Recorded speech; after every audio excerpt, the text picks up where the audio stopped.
I hear that anybody had an option for one of the calls you're making. C2 or something next to you.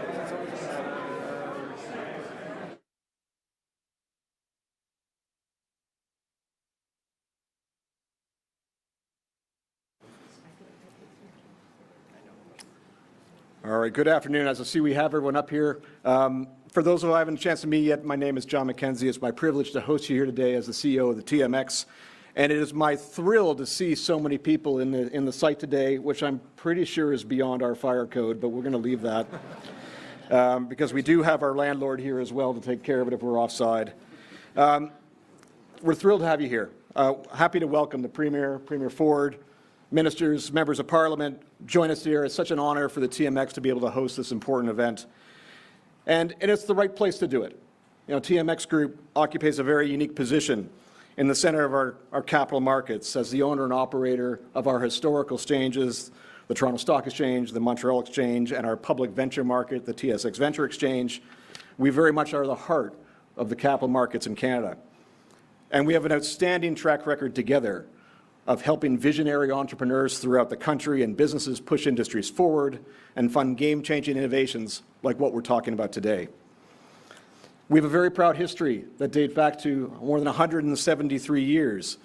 And many of the companies that helped build this country, the banks, the railways, the telcos, they financed that growth right here at the Toronto Stock Exchange. But Toronto is not just a national financial hub. This is a global hub. Our exchanges are known around the world for the ability to finance growth, from sectors from mining to energy and now to technology and industrials. There are more than 250 companies in the world call Toronto their home from outside of Canada. And some of those companies are represented in the room today, along with institutions from across our broader ecosystem, our universities, our professional associations, our trade associations that nurture the talent, set the standards, and support the community that make our business culture the very best in the world. This collectively is our competitive edge as we work to accelerate Canada's growth and capitalize on leadership opportunities on the world stage as we are today. And with that, it's my pleasure and my honor to turn the podium over to Blake Hutchinson, our master for the day. Blake.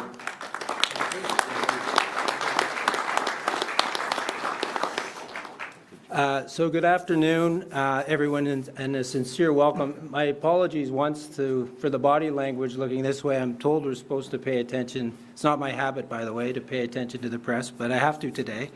And it is an honor to be the MC today as we officially kick off the Defence, Security and Resilience Bank Toronto bid. I was introduced, more importantly, as the landlord here. I did come to collect my rent check, John, so I hope you're current.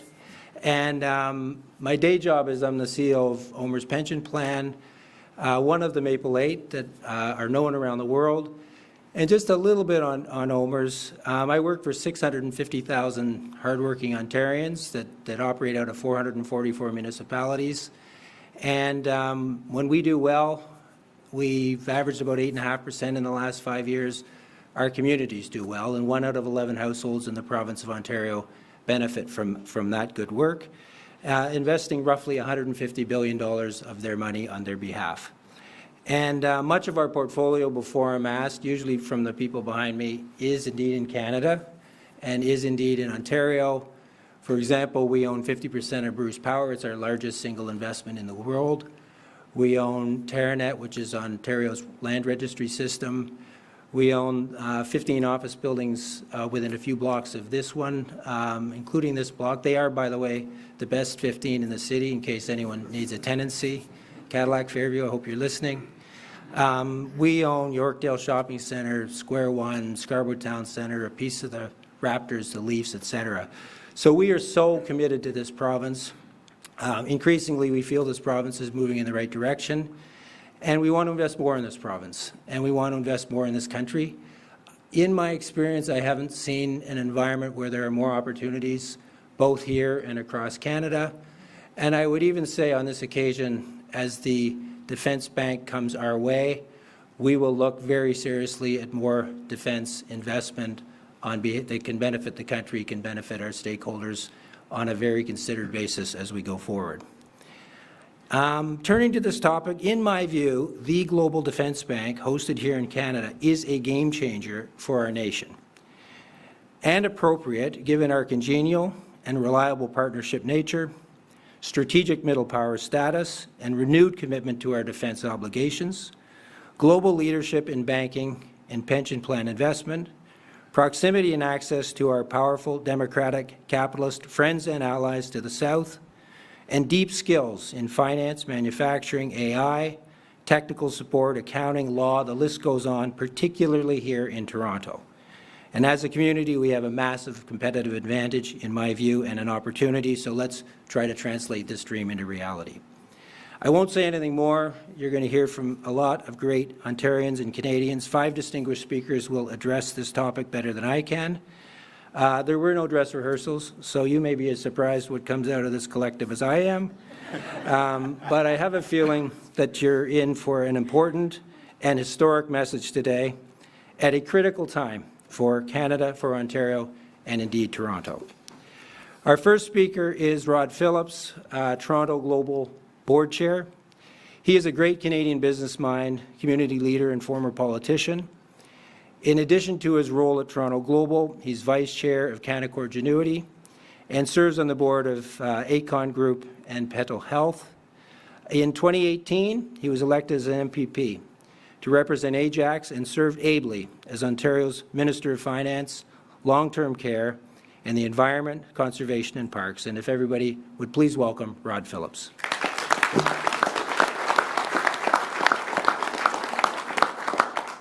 Thanks very much, Blake, and I can speak to the quality of the real estate. It's nice not to be a politician now, so I can pick teams.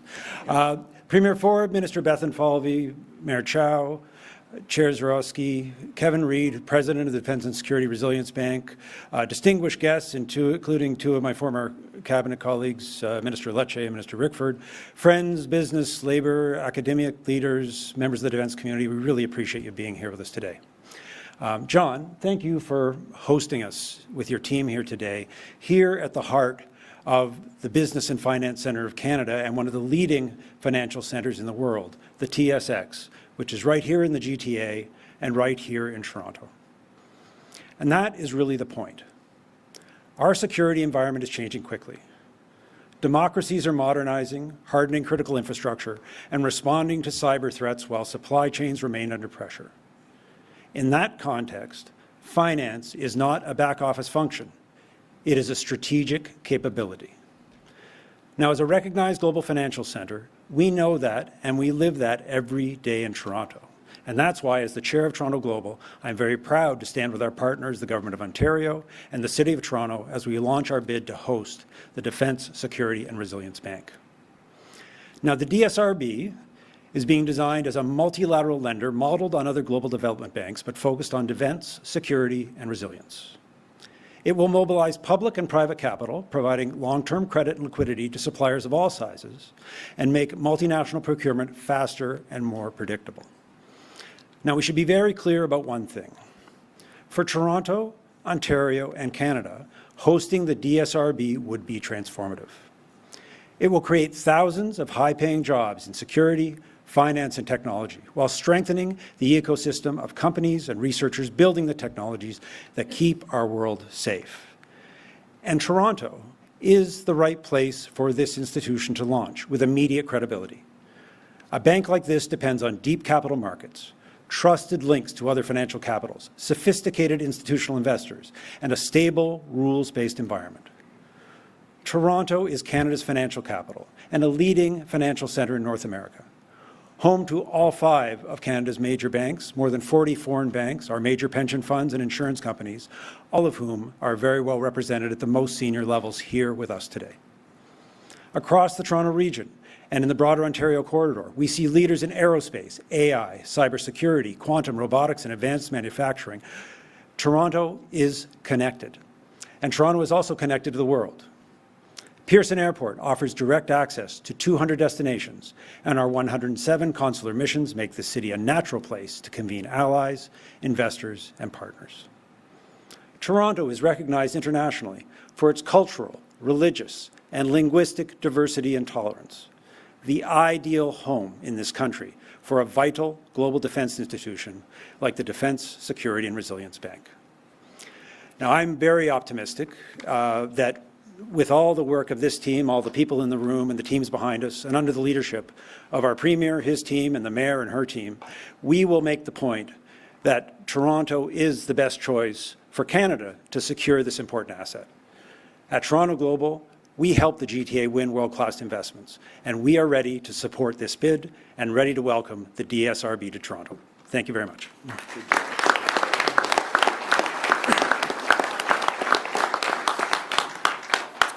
Thank you, Rod. And our next speaker is Julie Dzerowicz, Liberal MP from the riding of Davenport, who's been elected, impressively, 4 times, commencing in 2015. She is a member and the Vice President of NATO Parliamentary Assembly. Since 2025, she's also served as the Chair of the House of Commons Standing Committee on Citizenship and Immigration. She's also the elected Chair of the Toronto Caucus of Liberal MPs. And is no stranger to banks, by the way. She spent 20 years on Bay Street working with a few of our nation's banks in very senior roles and is very, very supportive of this initiative. Thank you for coming from Ottawa, Julie, and being with us today. The floor is yours. Thank you. Good afternoon, and I want to thank everyone for joining us here at the TMX Group, the heart of Canada's capital markets. It is really nice to be back on Bay Street. As mentioned, I'm Julie Dzerowicz. I'm the Member of Parliament for Davenport, Chair of Toronto Caucus representing 23 Federal Liberal MPs, and I'm also the Chair of the Canada-NATO Parliamentary Group, in addition to being the Vice Chair of the NATO Parliamentary Assembly.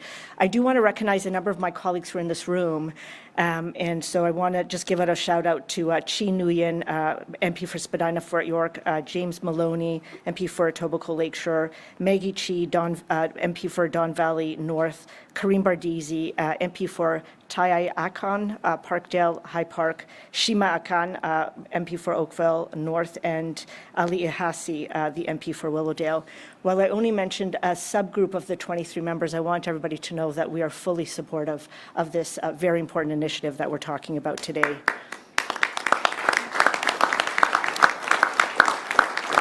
It's a real honor to stand alongside Premier Ford and Mayor Chow and all of the business and Indigenous leaders that we have here on stage.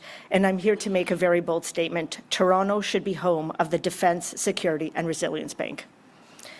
Before I entered politics, I spent, and this was mentioned, I spent almost 20 years on Bay Street. I did investment banking, as well as worked in the biotech sector. My last job was at the Bank of Montreal, and I was part of the team that helped launch Canada's email money transfer service, the kind of innovation that puts Canadian banking on the global map. And that experience gave me a tiny taste of what it takes to build something transformational. And the Defense, Security and Resilience Bank is exactly that kind of once-in-a-generation opportunity. So why does this bank matter? You know, as mentioned, and we are all reading this in our news, the geopolitical landscape is shifting rapidly and unpredictably. The NATO alliance faces threats evolving faster than at any point since the Cold War. We must act with urgency, not because the cost of delay is measured in security, not just dollars. And NATO, as we all have heard, is committed to investing 5% of GDP in defense by 2035, so that all 32 NATO countries, including Canada, are working to turbocharge our defense spending. And this means mobilizing hundreds of billions of dollars, and we need diverse sources of capital to do it. Here's the challenge. Private sector capital has been largely absent from defense for decades. The Defense, Security and Resilience Bank is designed to close that gap. Our goal of raising defense spending to 5% by 2035 represents one of the most ambitious industrial undertaking in Canadian history. And with Canada's goal to retaining 75 cents of every defense dollar in Canada, this is not only a national security imperative, but a generational economic opportunity. We have on stage here, we have the president of the Defense Security Resilience Bank Development Group, Kevin Reid, here, and he actually presented to our parliamentary committee on industry a month ago. And one of the things he says was, this is Canada's time to lead in NATO and with our allies in defense finance. And I couldn't agree more. So why Toronto? And I know the mayor is going to get into this a little bit more. Toronto's North America's second largest financial center. All 5 big banks are headquartered here, holding over $2 trillion in assets. Canada's banking system has been ranked among the world's soundest for more than a decade. Toronto offers unmatched global connectivity. Pearson serves nearly 200 destinations. We're home to 107 consular missions and more than 190 languages. We have the workforce, the infrastructure, and the international reach a global institution like the DSRB requires. So what does this mean for Canadians? Hosting the Defense, Security and Resilience Bank in Toronto could create over 3,500 high-value jobs and position Canada as the global hub where member nations convene, elevating Toronto to the same tier as London, New York. As Prime Minister Carney said, if we want a more secure world, we need a stronger Canada. The Defense, Security and Resilience Bank will choose its headquarters in the coming months. Canada has a choice: participate or lead.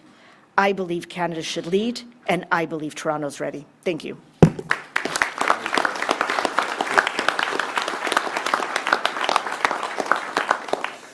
Our next speaker needs no introduction. Was a member of Metro Council, member of City Council, 8 years as a dedicated MP, community activist, published author, and a fierce advocate for Toronto and the prosperity thereof.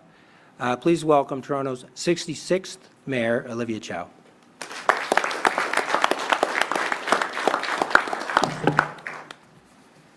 Thank you, Blake. I am pleased to join Premier Ford, Minister Bethlenfalvy, MP Dzerowicz, Rod Phillips, Blake Hutchinson of OMERS, of course, our host and representative of TMX, and distinguished guests from the finance and the business and the education community.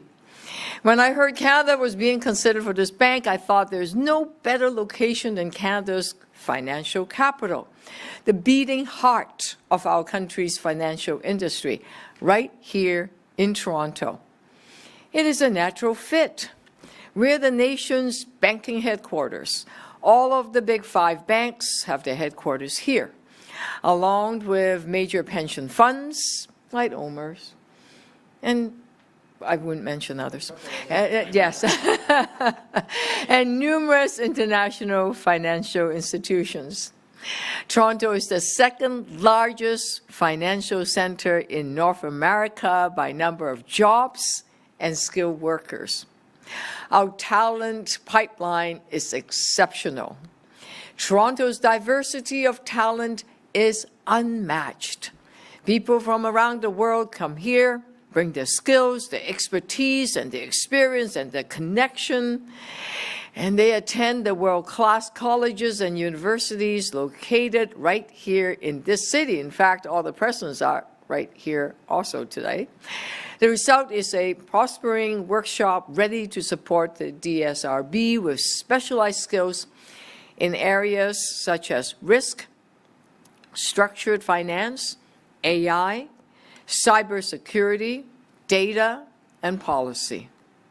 If Canada is pursuing this bank, locating it right here in Toronto is a generational economic and strategic opportunity, not just for the city, but for Ontario and for Canada.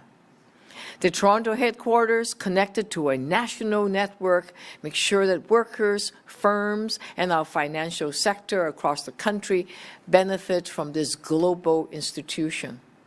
This bank would bring the world to our city. It would elevate Toronto's profile on the world stage and demonstrate Canada's leadership in our increasingly uncertain world. Among Canadian cities, Toronto gives Canada its best chance to succeed. We have all the right conditions here for success. I'm pleased to support this bid alongside my colleagues from the province and the provincial and the federal governments. Thank you so much.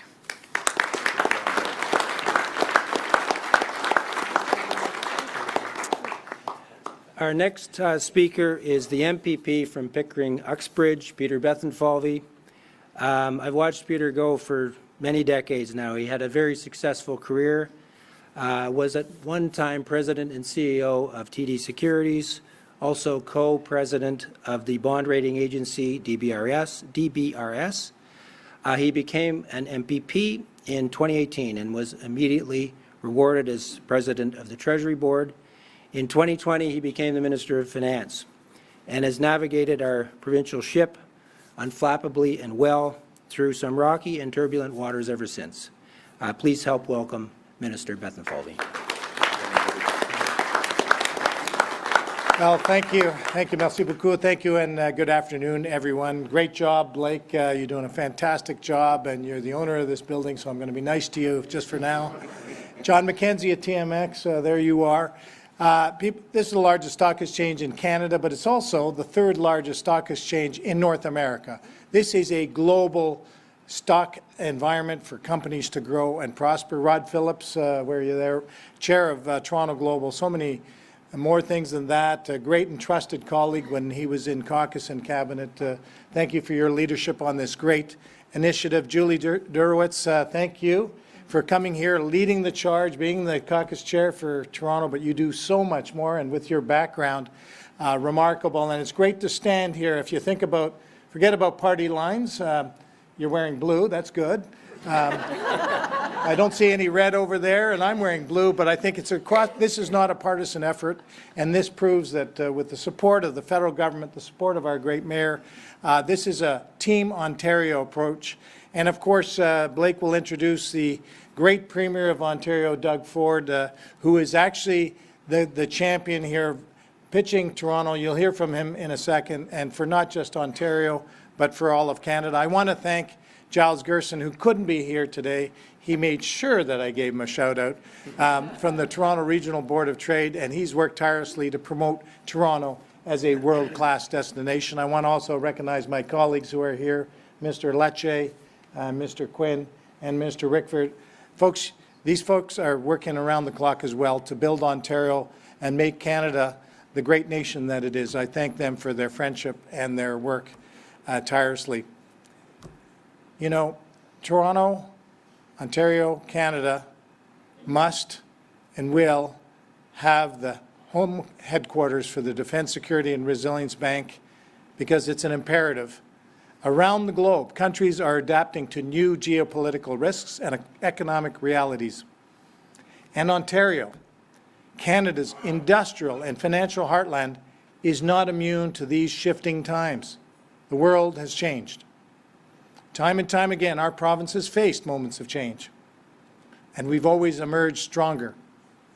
With demand rising for advanced technologies, secure supply chains, and resilient industries such as defence, Ontario is faced with a once-in-a-generation, I'll go even further, in a multiple-generation opportunity to strengthen our economy, build our industries, and ensure our province continues to lead at a time of global change. And thanks to our government's plan to protect Ontario, our province is uniquely positioned to meet the head-on needs of the global community. Et grâce à notre plan pour protéger l'Ontario, notre province dispose d'atouts uniques pour répondre aux besoins de l'économie mondiale.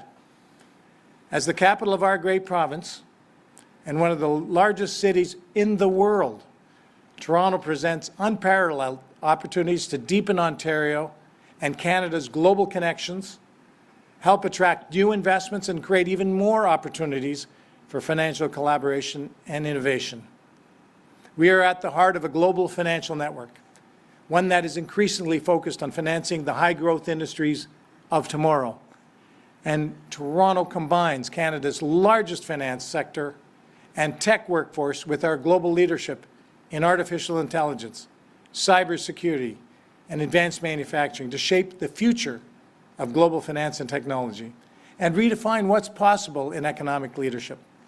And only by working together, being bold, and having a vision, can we prepare our nation's economy for growth and global competition? Because when we invest in industries that strengthen our resilience, we're not just investing in today, we're protecting long-term prosperity for all of us. And that's what this announcement is about. Working together with the many, I mean, if you could see to my right, literally a couple hundred of the who's who of Team Ontario, who are working day in, day out, and all their teams and all the workers across Ontario to build a stronger, more competitive, and more resilient economy. One that can stand tall at a time of global change and continue to be one of the best places to invest, create jobs, and do business. Our plan is about protecting Ontario's future. Notre plan a pour but de protéger l'avenir de l'Ontario, and today's announcement fits squarely within that work. Can you tell that I'm excited? I'm very excited. Thank you very much.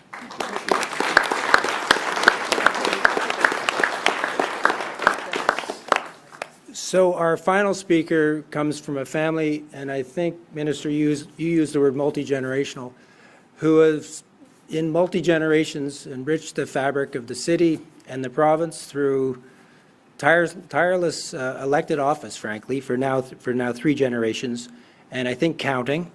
I won't give him any more introduction than that, but please welcome Ontario's 26th Premier, Doug Ford. Appreciate it.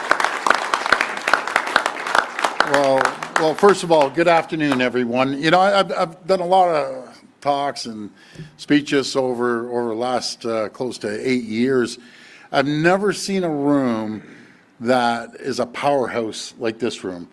And I was just calculating in my head, probably over 1 million employees that collectively, that each and every one of you employ. And thank you, Blake, for that introduction and being a champion for Ontario and Canada. And thank you for shamelessly promoting OMERS. You have, you know, and there's other great pension funds, but Blake has told me he's going to continue investing into Ontario like they never have before. So thank you for allocating another 50% at least. And thank you. I love when I speak after Blake and then he can't come back.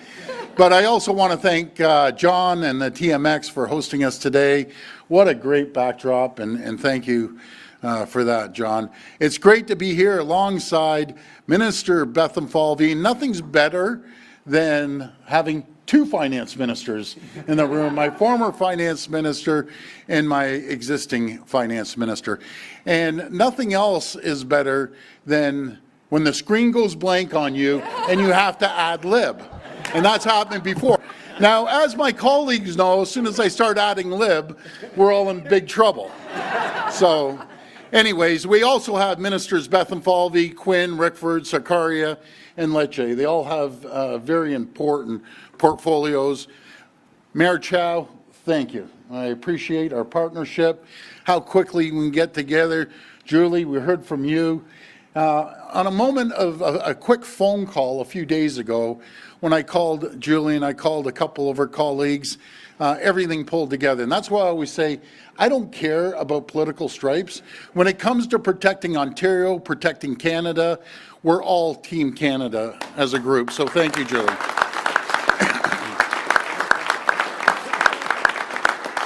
I want to thank Rod. Rod, you're an absolute champion. He really is. Super smart business person and head of or chair of Toronto Global. And you've come together real quick. So thank you so much. And of course, Kevin Reid, the CEO of the bank. Thank you for your leadership. True Canadian, lives here in Toronto, which is absolutely fabulous. A patriotic Canadian who's done so much to build our province and our country, and thank you for your service. I also want to acknowledge another patriotic Canadian, General Rick Hillier. He's my champion. When we needed someone to lead us through COVID, who did I call? I called the general, and thank God, as soon as I called him at home, his wife answered. And I talked to his lovely, beautiful wife, Mrs. Hillier, and the story goes, she got handed the phone over and then told him, you have to serve the province and the country, which he has been his whole life. So thank you, General. Along with our fantastic, hardworking Secretary of Cabinet. You know, folks, we're out in front, right? We have all the ministers and we get up here, but there's one person that keeps the machinery going, runs the OPS, and does an incredible job, is Michelle D'Emmanuel. Michelle, thank you for everything you do for the people of Ontario.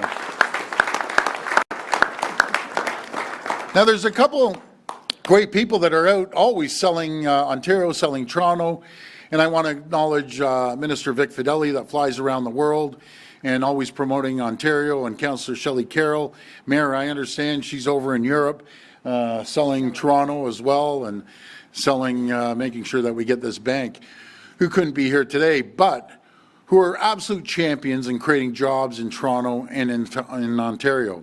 And of course, thank you for everyone that is here in this room. I wish I could list off a list of every single person. When they showed me the list, and we put this together in less than a week, the names and the companies are staggering, absolutely staggering. I think we've covered every single sector, and I just want to thank each and every one of them for coming out in support of this event. We're here today to launch Toronto's bid to host the new Defence, Security and Resilience Bank. This bank is being launched at a time when Canada, along with our allies, faces a level of global uncertainty and instability that we haven't seen since the Second World War. In the face of the uncertainty that we're facing, our allies are investing to defend our democracies and protect our way of life. Here in Canada, the federal government is increasing defense spending to 5% of GDP by 2035. I want to acknowledge the Prime Minister. I'm going to be heading up there tomorrow to speak to him, but I just want to thank them. They're doing a great job in very, very difficult times. And I also want to acknowledge all the government MPs, as I did earlier, Julie, who have joined us today in a moment's notice, and welcome their support for Toronto's bid. Thank you for standing with us. Because together, we need to stand up for Canada and our place in the world, including by investing in our defence. As we do so, we need to be using Canadian steel, Canadian vehicles, Canadian equipment, and Canadian products whenever and wherever we can. The Defence, Security and Resilience Bank is going to be critical for Canada and our allies. As we make these investments, it will unlock capital, speed up procurement, and streamline supply chain. We're going to work together to cut the red tape and regulations to make sure things happen faster, quicker, immediate. And of course, it will bring major benefits to whichever country is selected, and hopefully it's ours, to host its headquarters. That includes 3,500 direct jobs once the bank is up and running, as well as thousands and thousands of more indirect jobs. The bank's host city will immediately become the global capital of defense innovation and finance. It will be a hub for hundreds of new and existing businesses. Folks, we have over 300 defense companies right here in Ontario and support thousands of good-paying local jobs. We know there's a fierce global competition to host the bank. If we want Canada to be selected as the host, we need to put forward the strongest possible candidate, and that candidate is Toronto.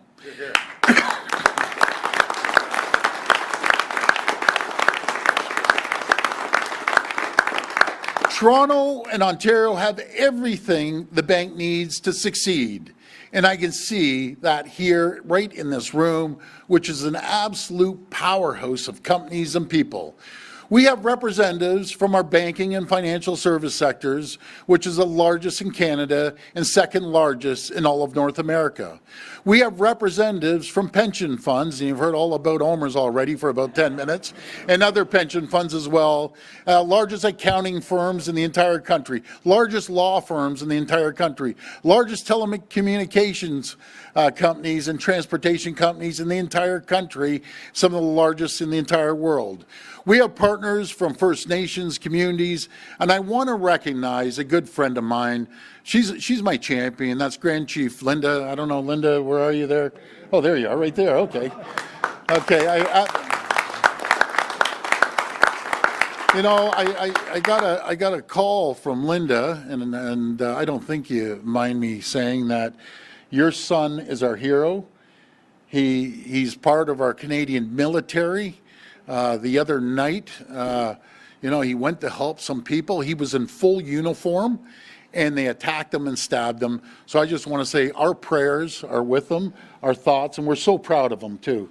So thank you, Linda.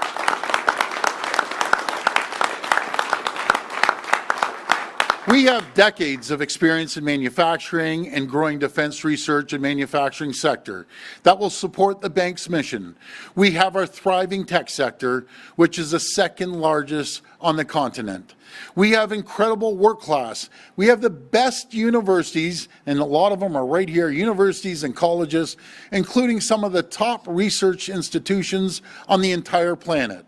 We have unmatched global connections with the largest airport in Canada, and I saw the Commander-in-Chief here, Deborah, you're over there somewhere, and Deborah's building, and she's doing a great job over at Pearson, and she's building, and she's promising me she's going to use as much as she can Ontario and Canadian products. Right, Deborah? Right.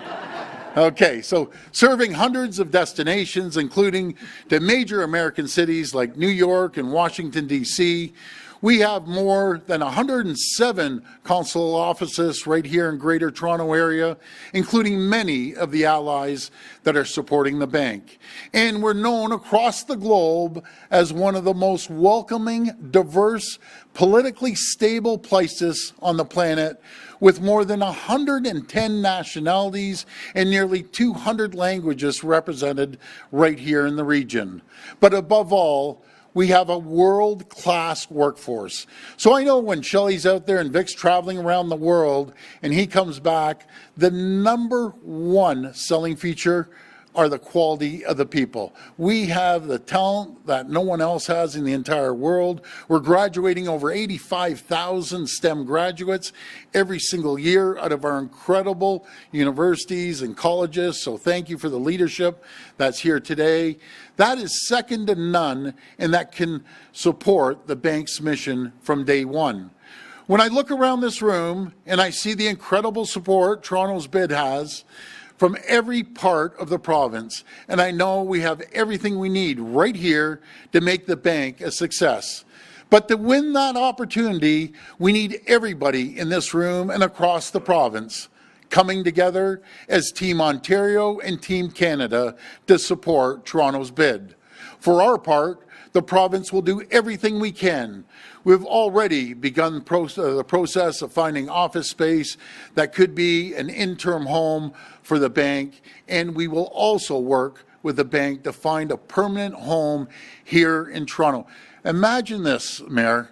World-class, brand new building that 48 countries from all over the world will be there, and then all the defense companies surrounding it. It will be spectacular, and together we'll make sure it's spectacular. Let's be clear, the benefits of the bank won't just be felt in one city or one province. If Toronto is selected as the host city, every part of the country will be better off. That includes our national capital in Ottawa, which has its own booming tech and defense sectors, which our government is so proud to support. And I just got off the phone with Mayor Sutcliffe in Ottawa and mayors across the province to secure these benefits and investments across Ontario. This is a once-in-a-generation opportunity for all of Canada. As Canadians, let's come together to support Toronto's bid so we can protect our workers, our country, and our allies. Let's get it done. Thank you, and may God bless the people of Canada. Thank you so much.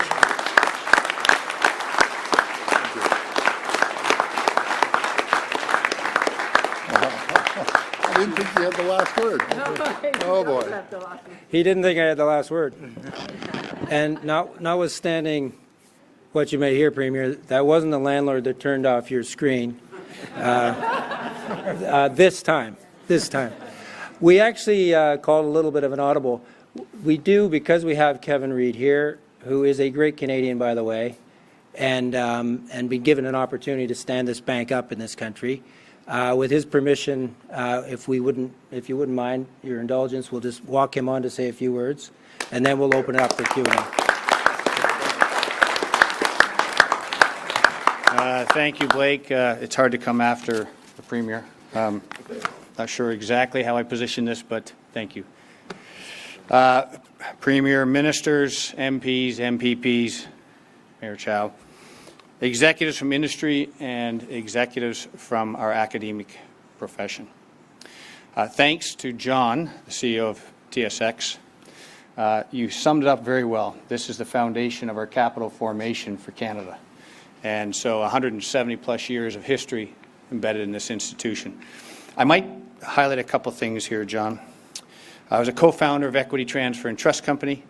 I was invited in 2005 to open the TSX, as was our team. And I'm holding my 8-month-old daughter as they count down from 10, 9, 8, 7, 6, 5. I'm getting ready to press the button, and she beat me to it. And so I think, John, she's still the youngest person ever to open the TSX, and she's 20 now. So anyways, I would also say that, as you know, we sold the Equity Transfer Trust to the TMX and TSX Trust Company. I want to call out Louisa Roberto. I'm not sure if she's still here, but she was our first employee at Equity Transfer and Trust many, many years ago, and she's still here, part of the senior leadership team. So I'm not sure if Louisa's still here, but Louisa, there she is in the back. I'd like to call her out. Great Canadian. And you know, John, just staying on the TSX, you were kind enough to open in June of 2024 to us, the co-founders of Heroes Among Us, which we told, I should say June of 2024, we told these amazing stories of Canadian military heroism, Star of Military Valor winners, 10-part series, most covered story of military since the end of World War II. And we were lucky enough to open the TSX with Ron MacLean, Rick Hillier, and our warriors. And I just want to say that thank you, because I'm still here, John. I'm here today. So, Premier, I understand what you mean by this when these things go black. So let me just now say, history will view 2025 as the year that our allied capital markets and banks swung full force supporting defense and security. The ESG policies that drove the restrictions have been and are being rewritten this year in real time. June of 2025, this year at NATO, we saw member nations commit to a 5% of our GDP spending level. This means for NATO moving from $1.6 trillion a year to $4 trillion a year by 2035. Think about that. For Canada, that means moving from $30 billion, roughly, a year to $150 billion. Now really think about what that means for our country. I would also like to say, as we started down this path with DSRB earlier this year, we organized our founding banking partners. I'd like to recognize some of them, I believe, are here today. RBC Canada, JP Morgan, Natixis, and LBBW, who I believe are here today. We also had in August, as part of the original banking group, ING, Deutsche Bank, and Commerce Bank. And I will say, very soon you're going to hear more about our other banks who are coming around this initiative. The DSRB will be owned by member nations as a multilateral bank, built on the similar foundations that you would see with the World Bank, except for this will be the first multilateral bank that's focused entirely on defense, security, and resilience. We expect at least 40 like-minded countries who will become shareholders in bridging between the Atlantic and Pacific as nations.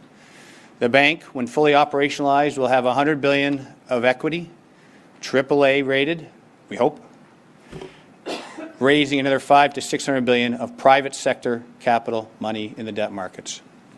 The main function of the bank will have a lot of different layers to it. So if Canada as a nation would like to borrow directly from this bank, it's outside the budgeting cycle for a naval port in the Arctic, it could do that, as would other member nations. Most importantly, and if anyone works in the defense category and is in the supply chain, they'll understand this, the credit guarantee system that we will layer over the commercial banks in our member nations will allow for not only access to credit, but credit that can flow easier, faster, and smoother, deeper into those supply chains and earlier stage companies than exist today. And this will be one of the key hallmarks of expanding our industrial defense base. So the country and the city that becomes host to this bank, I think we heard it today from everyone who's here with me, we would see at least 3,500 jobs, but this is just the tip of the cherry on top, in my view. Nowhere in the world is there a defense finance capital with deep expertise, because in the last post-Cold War, the last 15 years, ESG has just prohibited financing from both capital and credit. So as we think about the ecosystem that we'll build around this bank, if it lands here, with private equity and venture capital, I would also say to Minister Bethlenfalvy, who used to be at Dominion Bond Rating Service, so perhaps in that innovation that I heard earlier about, the creation of a defense bond market with deep currencies and different structures and another innovative product. I would say Natixis, who I believe is here today, they did the first defense bond fund in August, Eurobond fund, $750 million. And I think the opportunities that will come naturally with this bank located here in Canada and here in our here in the Capital Markets Centre, I think the ingenuity will spin multiple times over. I would like to thank the Premier for seeing the opportunity that the DSRB presents to Ontario and pulling the full weight and resources of his government. As he highlighted just a few days ago, we met last week and we see everybody here today. This is really special, guys. Lastly, I'd like to thank Prime Minister Carney for his team and having the courage to commit Canada to the 5% spending level, and for making Canada relevant again with our allies. And I see this in every country I go to. Canada's back, and that's nice to see. Last week, I started to hear about this from our colleagues in NATO. There's a little saying going around that NATO is becoming Canadianized, and I think that's pretty cool. Thank you.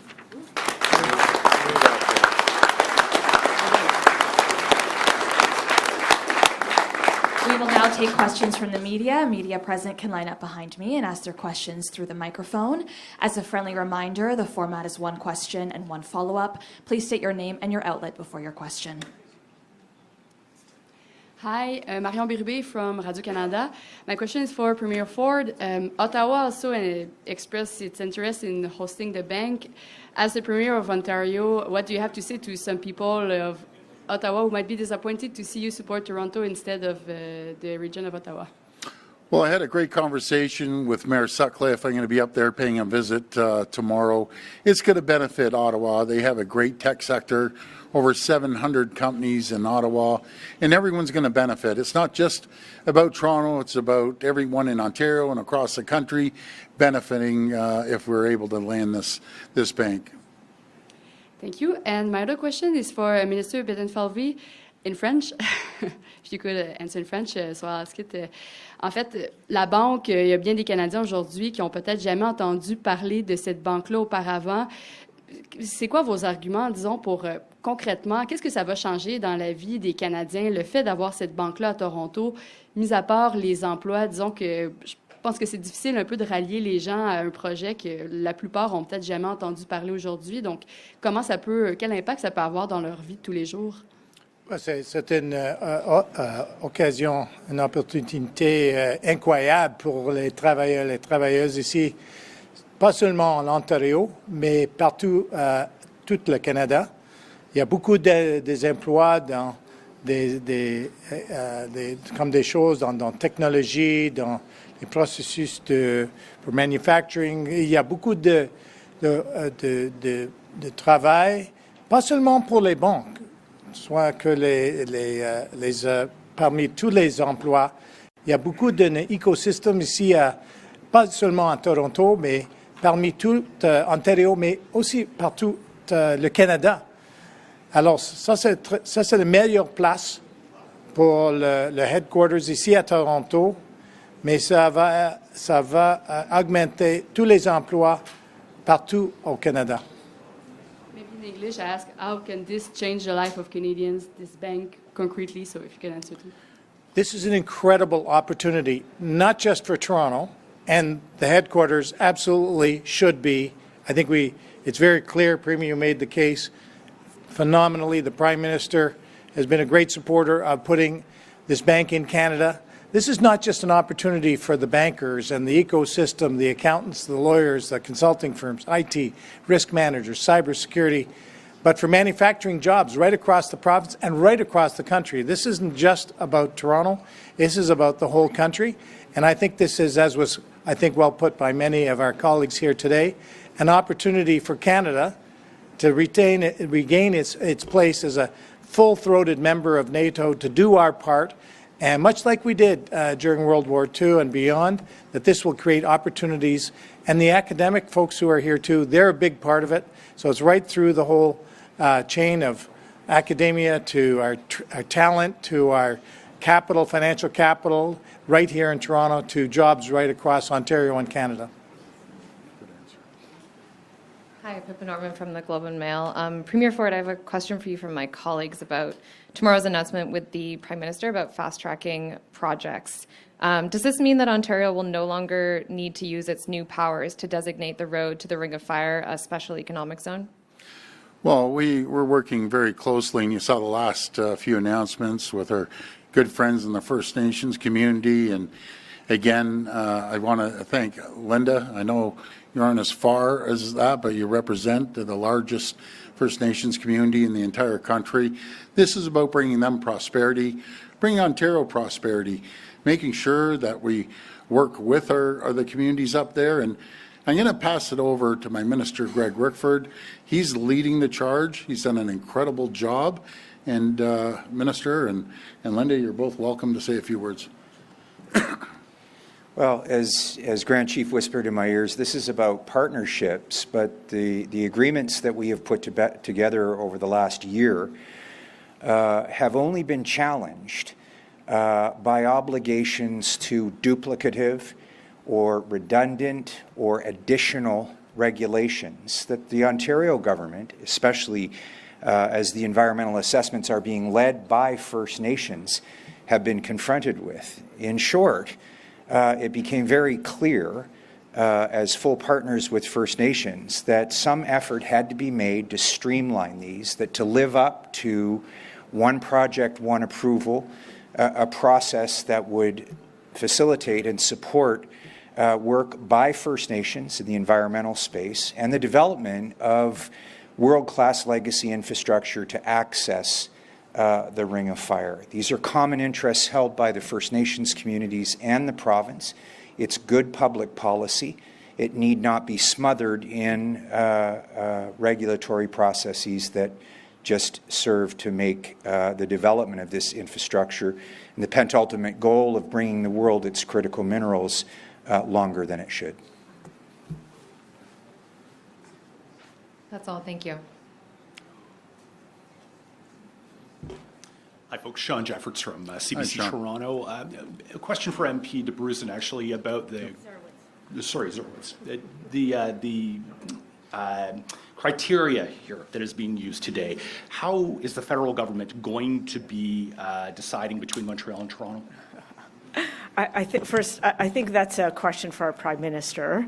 So as Chair of Toronto Caucus, I'm here to advocate for Toronto.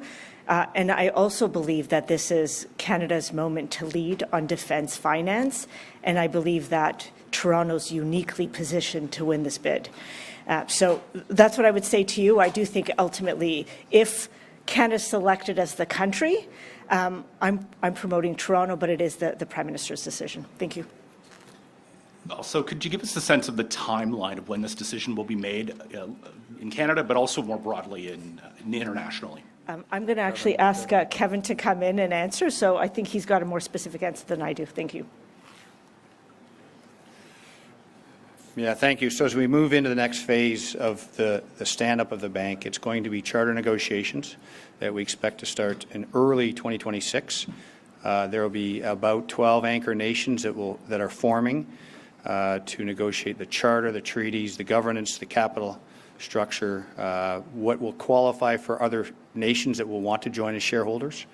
And in that negotiation will also be which country will be the headquarters for the bank. I would say that the anchoring nations that are forming today, and given our Prime Minister's understanding of capital markets and finance, which is unlike any other world leader at this moment in time, Canada's viewed very, very much like the honest banker. And so whether it be the Indo-Pacific countries or the European countries, and including the U.S., we were viewed very favorably to take the lead on this. We do have to win that vote, but I expect that at this moment in time, we're in a great spot. And it's obvious the turnout by the business community and academic community is full throttle for the Prime Minister. So we would expect to see that in first quarter of 2026. Hi, good afternoon. Colin DeMello from Global News. A question for the Premier and the Mayor on the location. Premier, you had mentioned that this might require a rather large footprint and that you'd already identified certain locations. How big is this facility going to have to be, and where maybe generally in Toronto would this go? Well, just going through our real estate experts, and one of the great experts is Blake here, is guessing roughly about 500,000 square feet. And obviously, we're going to go vertical. But we'll be working with the mayor, like we always do, and find a great location that's going to be forefront. So when people come into the city, they're going to see something spectacular. We're going to have to, if we're fortunate enough to win, house these people somewhere downtown in one of these beautiful buildings until we build the new site. But it's going to be out of this world. Mayor could touch on that as well, in the location, and whether Toronto can host something this big. Absolutely. Toronto is the financial capital. We have the space, we have the talent, and we have locations. So working together with the province and the federal government and to various pension funds, I am sure we could locate any number of perhaps existing buildings or build new ones. And to the Premier, you had mentioned that other manufacturers might want to be in close proximity. Does that mean defense manufacturing in downtown Toronto or somewhere in the greater Toronto area? And could you use some of the manufacturing facilities that might be downsizing, as an example, for some of these projects specifically? I think this is a great opportunity for all defense manufacturers around the world, not just the 300 that we have here in Ontario, but I'm sure they're going to want an office close by. Their manufacturing facilities will more than likely be in the suburbs or spread out throughout Ontario, spread out through the entire country. But this is a massive opportunity. The way I describe this, folks, cities go out for Olympic bids. I say this is anywhere from 5 to 10 Olympic bids, because the Olympics come along, everything's done, then they leave. This bank will be here, hopefully for decades to come, generating more opportunities and more jobs for Canadians right across the country. Hi, Premier. Alison Jones with the Canadian Press. Back to the cooperation agreement tomorrow. Is this going to be the last piece of the puzzle that you need to get the road to the Ring of Fire built? I believe so, but we're always in consultation with the leadership of the First Nations up north, and with Martin Falls, Webequie, Arrowland. We've signed great agreements, and they're really, really excited. And I was just on the call for their Christmas party in Martin Falls, and what stood out to me when the chief, we met, and they had a meeting about the road, and for the first time he said all the young people showed up, because they were stuck in that area. The road opens up 6 to 8 weeks every single year. This will give them the opportunity to maybe go down to Thunder Bay and go for a drive, or drive everywhere, rather than having a fly-in community. But we're there to supporting, make sure they prosper, make sure we train until when we're building the community center, the hockey arenas, the infrastructure, it's going to be people within their community that are going to do that. So I'm really excited for the opportunity for all our First Nations communities, but also opportunities for Ontario, and diversify our trading partners around the world, and we don't have to rely on President Trump all the time. And are there other projects that you have in mind that you're hoping this agreement will help enable or speed up? Well, I think there's quite a few different areas. Energy, and I'll pass it over to Minister Lecce. He is, we have many strengths. Number one, our diversification, everyone working together. I always say around the world, I spent a lot of time in Chicago, 6 degrees of separation. In Ontario, it's 1 degree of separation. That's why it works so well. It doesn't matter what political stripe you're from. You pick up the phone, you talk to the person, and we move forward.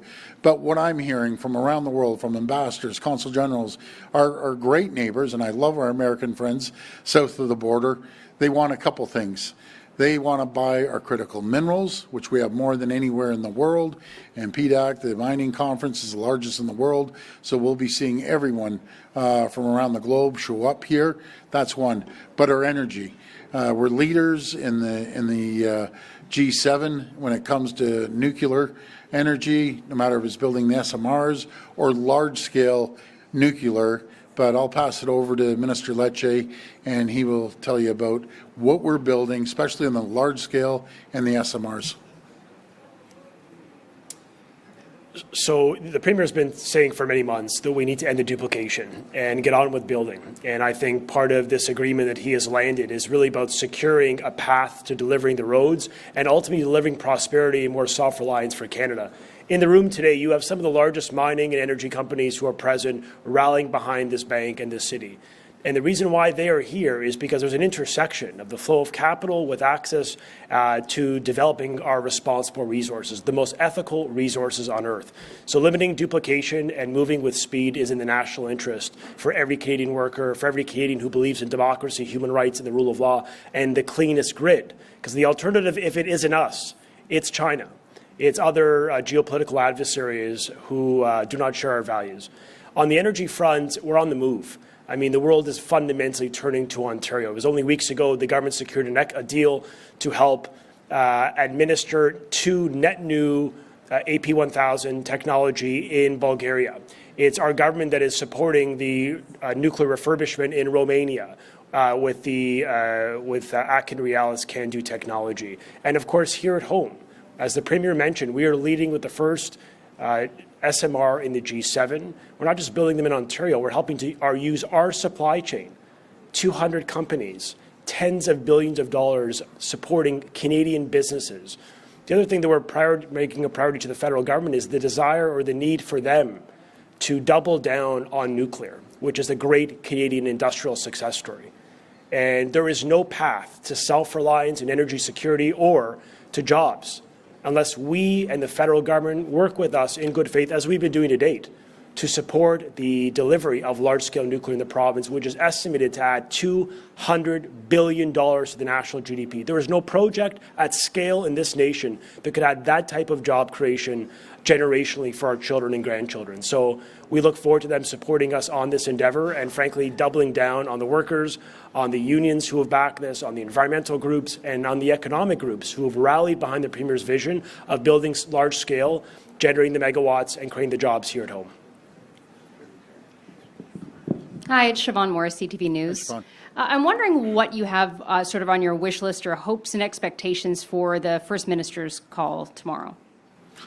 Well, everyone is different right across from coast to coast to coast. We all have our concerns, but really I think it's the economy, making sure that there's certainty, because right now there's not certainty when you're dealing with President Trump.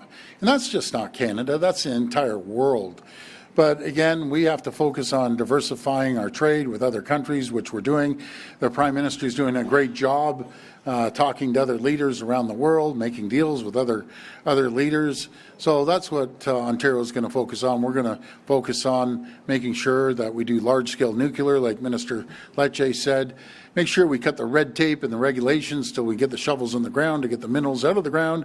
And a lot of those minerals are going to be used for our defense projects and companies that we have here, and communications and so on and so forth. So that's what I'm going to be focused on. I can't speak for the other premiers. You had expressed some frustration before that you didn't feel that the Prime Minister was necessarily hitting Donald Trump back hard enough. Are you happy with, there's not really a retaliation happening at this moment? Is that continuing to be okay with you? Yeah, you know, some Prime Minister's doing a great job. Like I've said before, it's easy for me to sit back, and I'm probably the bad guy, and he's the good guy. But in saying that, he's sitting there negotiating across the desk or across the chair with them. But it's just my personal opinion. I have an incredible relationship with the Prime Minister, and I'm always going to support him when it comes to many things, but especially when it comes to trade with the United States. Let's not forget, folks, we're their number one customer, and vice versa. They're our number one customer, and we're their number one customer. So it's in the best interest to move forward. We proposed an AMCAN fortress, put a ring around the U.S. and Canada. No one could stop us with our energy, with our critical minerals, with our manufacturing might. We're better to work together. Protectionism does not work. And you just have to listen to Ronald Reagan, a couple of his speeches. Protectionism does not work. And 12.4 billion people heard that message.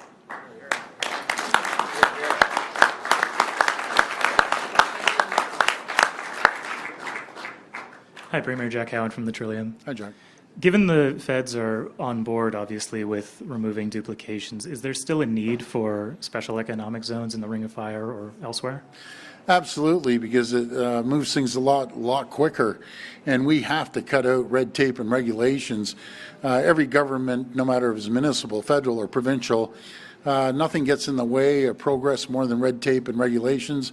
We've cut over $1.2 billion of red tape, saved 1.8 million working hours that they can reallocate those people to another area that they can be more productive rather than filling out mounds and mounds of government paperwork. And I know everyone feels the same way. I know the mayor feels the same way. I know the Prime Minister feels the same way. I do. Every politician across the country. Let's get government out of the way. Let the private sector and the market dictate. And when they dictate, things move a lot quicker and a lot faster.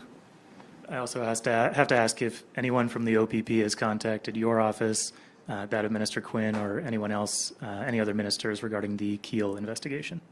No, not as far as I know, no. We're the ones who called them, by the way, just to let you know. This will be the last reporter. So on the Defence Bank, Tina Yazdani with City News. Premier, on the Defence Bank, what will Ontario taxpayers be expected to contribute upfront or long-term to host the headquarters? And are there any security risks to hosting here in Toronto? Well, what we're going to risk is losing billions and billions of dollars of investment. I look at an investment, and let's first win the bid, and then we'll talk about what investments we're going to have here. More than likely, we're going to invest in a beautiful new headquarters that are going to attract companies from all over the world and over 40 nations. So it's going to be an exciting opportunity to increase our GDP, not only here, but around the country. And people don't realize Toronto is a powerhouse. Under the leadership of Mayor Chow, the GDP is 50% of Ontario's GDP is right here in Toronto. They're creating thousands and tens of thousands of jobs, and we're going to continue working with all people from all different political stripes.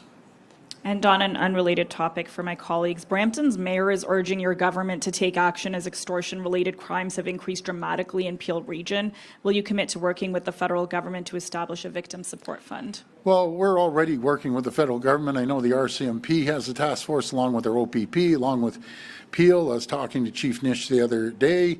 I went to a community that's being affected. I spoke to them on the weekend. We're throwing every single resource we can to combat this, and a clear message. If you're trying to be extorted, call the police immediately. Hopefully we can track them down.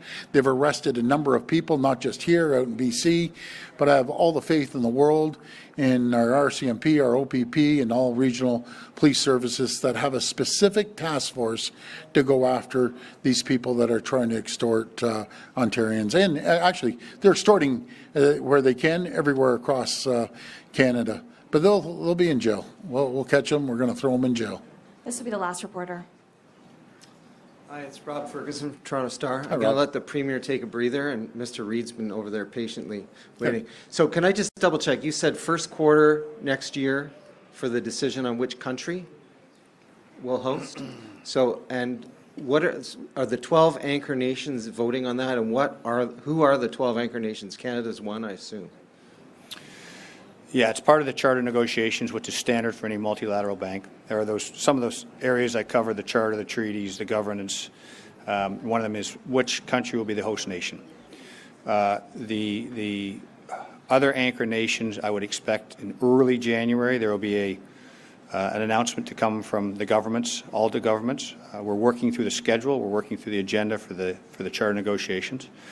I think if you count the cards at the table, put it bluntly, that Canada stands out amongst our peers because of not only the initiatives and the support that Premier Ford and Ontario's put behind, but certainly our Prime Minister understands better than most world leaders what a multilateral bank can do on a multiplier effect for the economy. And so it's not certain, but I think we're in a good spot going into those negotiations, and I look forward to the Prime Minister having a lot more to say in early January on this.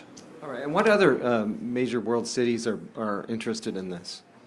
I think frankly, any nation would love to host this bank because of some of the reasons that were stated earlier from the members here and my comments. The view is that the Pacific region would like North America. The European view would be perhaps towards Canada because of certain discussions within NATO. And so I think we're at a moment in history here where if we put our hand up high and do it fast, we will see a coalition of those other nations that are about to start negotiations absolutely support Canada. Okay. That concludes our press conference. Well, first of all, I want to thank all the leadership in this room, leadership behind me. Folks, let's bring it home. Thank you. God bless the people of Canada. Thank you.